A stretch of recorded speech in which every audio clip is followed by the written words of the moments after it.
Pandian store சீரியல்ல ஒரு பக்கம் நம்ம கதிர் வந்து அவங்க அப்பா பாண்டியனை சமாதானப்படுத்துறதுக்காக போய் பேசிக்கிட்டு இருக்கிறாப்புல.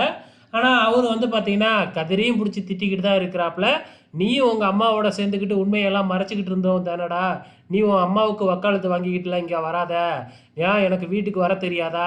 அப்படின்னு புடிச்சு திட்டிக்கிட்டு இருக்கிறாப்புல. இந்த பக்கம் செந்தில் என்னமோ தாம் தூம்னு குதிச்சுக்கிட்டு இருக்கிறாப்புல. மீனாவ புடிச்சு திட்டிக்கிட்டு இருக்கிறாங்க.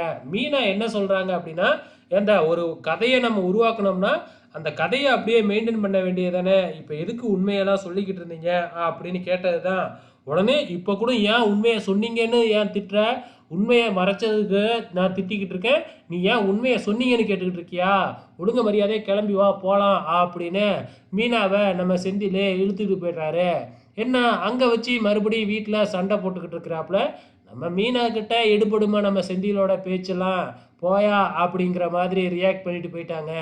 இதுக்கப்புறம் என்ன நடக்குது? பாண்டியன் எவ்வளோ நேரம் தான் கோயில்லயே உட்காந்து கிடப்பாரு? வீட்டுக்கு வந்து தானே ஆகணும்.